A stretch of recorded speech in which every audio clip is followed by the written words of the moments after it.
Bonjour, comment ça va aujourd'hui? Es-tu en forme? Dis-moi, est-ce que tu t'es déjà demandé d'où venaient les rayures sur le pelage du tigre? Tu t'es déjà posé cette question-là? Bien, aujourd'hui, j'ai une explication un peu saugrenue pour toi. Je veux te lire un conte traditionnel vietnamien adapté par Béatrice Tanaka qui s'intitule Monseigneur le tigre. Un soir très lointain, du temps où les hommes et les animaux parlaient encore la même langue et où la robe du tigre était d'un beau jaune uni, le buffle rentrait du bain. Frais lavé et content, il meuglait doucement une petite chanson, le nez en l'air, car en ce temps-là, le buffle avait un nez tout droit dont il était très fier, et il ne s'aperçut qu'on le suivait que lorsqu'il entendit « Bonsoir » ronronner à ses côtés. Le buffle sursauta. Dans le monde entier, il n'y avait qu'une personne avec cette voix-là, et c'était Monseigneur le tigre. « Puis-je t'accompagner jusqu'à l'orée du bois ?» demanda celui-ci poliment. Le buffle n'osa refuser. « On ne te voit pas souvent en forêt, » poursuivit le tigre. « Je suppose que tu vis encore avec cet animal chétif qu'on appelle l'homme. » Le buffle fit oui de la tête. « J'ai même entendu dire que tu travaillais pour lui. » Le buffle acquiesça. « Eh bien, si je ne l'avais pas entendu de ta bouche, je n'y croirais jamais. L'homme n'a ni croc, ni griffes, ni venin, ni force, et il est si petit.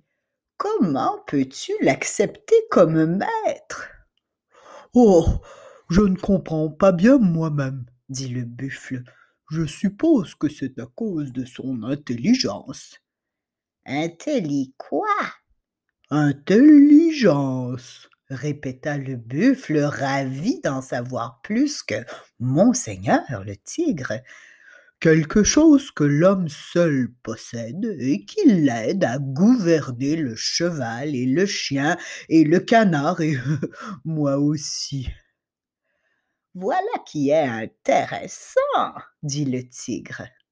Il avait suivi le buffle uniquement pour poser cette question. « Très, très intéressant. Si j'avais un peu de cette intelli-chose, ma vie serait sûrement plus agréable. Tous les animaux m'obéiraient. Je n'aurais qu'à rester couché dans l'herbe et choisir les plus gras pour mon repas, au lieu de devoir leur courir après. Ah, crois-tu que l'homme m'en vendrait un peu? » « Oh, je n'en sais rien, » bégaya le buffle. « Je le lui demanderai demain. Je ne pense pas qu'il osera me refuser ce service, » grogna le tigre en disparaissant. Le lendemain, en arrivant au champ avec son maître, le buffle vit le tigre qui attendait, avec un beau discours, tout préparé.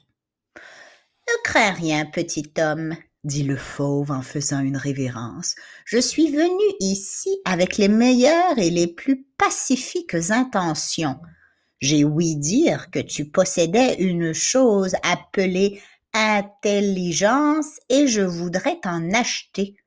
Fais-moi un bon prix et vends-m'en vite, car je suis très pressé, je n'ai pas encore déjeuné et j'ai très faim. » Le buffle était furieux contre lui-même.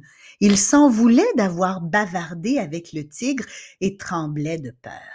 « Quel grand honneur !» s'exclama le paysan. « Monseigneur le tigre daigne visiter mon noble rizière. » Et il s'inclina comme s'il se trouvait devant le roi en personne.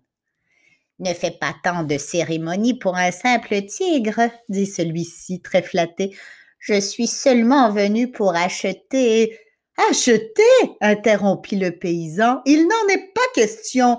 J'insiste pour vous offrir mon trésor.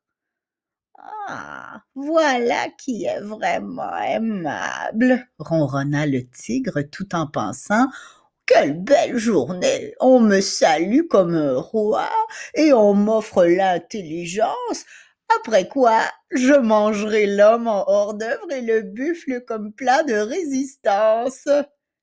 Et cette pensée alluma deux lumières vertes au fond de ses yeux, tandis qu'il continuait. Et tu me la donneras tout de suite, n'est-ce pas?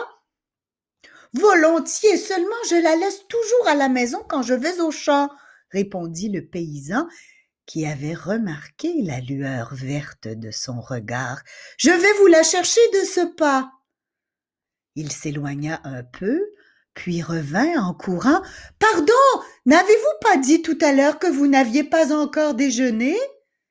Si, pourquoi cette question? Cours vite, cherchez mon intelligence.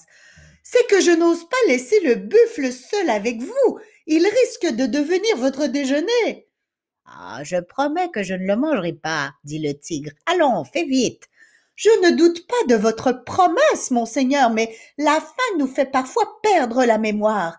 Et si vous mangiez le buffle, qui m'aiderait au travail? Si votre Excellence me permettait de l'attacher à cet arbre, je pourrais tranquillement laisser le buffle ici pour courir au plus vite chercher votre cadeau. Le tigre accepta la proposition. Ah, je les mangerai plus tard, c'est tout, pensa-t-il, tandis que le paysan l'attachait solidement à l'arbre. Et il avait l'eau à la bouche en imaginant le goût du gros buffle, du petit homme et de cette chose mystérieuse qui s'appelait intelligence. Le paysan revint. « M'as-tu rapporté ton trésor? » demanda le tigre. « Le voici, » répondit le paysan en lui montrant un objet brillant. « Donne-le-moi vite, » ordonna le tigre. Alors, le paysan passa la chose brillante sous les moustaches du fauve et elles se mirent à flamber. Il la passa au-dessus de ses oreilles, de son dos, de sa queue, qui brûlèrent aussitôt. Il avait ramené une braise de son foyer. « Ça brûle, ça brûle !» hurla le tigre. « C'est l'intelligence, » dit le paysan. Puis, se tournant vers le buffle, « Allons, rentrons !» Mais le buffle ne pouvait rentrer, car il était pris d'un accès de fou rire. Monseigneur le tigre, la terreur de la jungle brûlant avec l'arbre auquel il s'était bêtement laissé attacher, c'était trop drôle. Le buffle riait tellement qu'il se roulait dans l'herbe, incapable de s'arrêter. C'est alors que sa bouche ouverte se cogna contre une souche d'arbre qui lui cassa les dents et lui aplatit le nez. On peut encore en voir les marques aujourd'hui. « Voilà qui t'apprendra à rire du malheur des autres, » dit le paysan en le poussant vers le village, mais il ne pouvait s'empêcher de sourire lui aussi. Et le tigre, il hurla, se débattit, et lorsque les flammes eurent consumé les cordes qui le liaient, il s'enfuit dans la forêt. Mais malgré des milliers de bains dans la rivière, il ne put jamais se débarrasser des rayures sombres que les cordages brûlants avaient laissées sur sa fourrure. Et voilà, toute une ruse, n'est-ce pas? Mais tu sais maintenant d'où viennent les rayures du tigre et le nez plat du buffle. À demain!